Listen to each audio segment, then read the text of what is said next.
lines together. Well, Howie, I think it's important to separate the pundits from the actual journalists on the ground who are doing an unbelievably heroic effort, whether it's our own Lucas Tomlinson or, Trey Yingst on the ground, Mike Tobin. Listen, the other networks, Richard Engel of NBC, the ABC reporters, the BBC.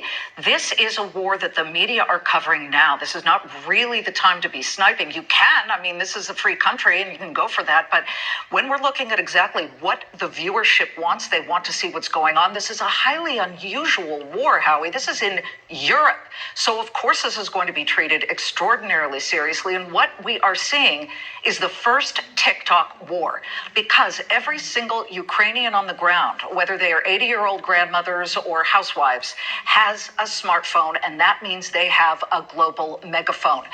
We do know that information from the ground shapes world opinion. So the journalists are joined by actual Ukrainians who are right there looking at a very humiliating defeat. Right. Not a defeat yet, but as you look at the Russian special forces, they look sloppy, they look unfocused.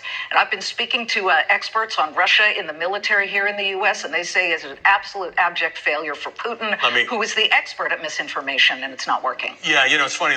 Vietnam was called the first living room war, and this clearly is the first smartphone war. Ben, there was some media chatter on the right about whether or not the Biden administration was hyping this imminent invasion as a distraction from political problems.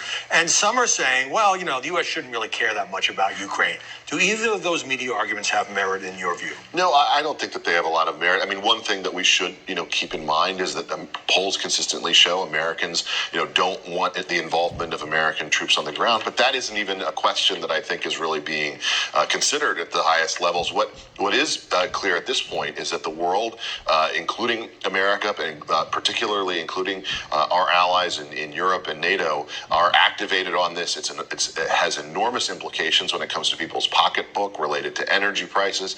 And so I think that this is not being hyped in any way as a distraction from the many domestic issues that we have challenging us. Liz, some reporters the other day pressed President Biden on why he didn't impose the sweeping financial sanctions before the invasion.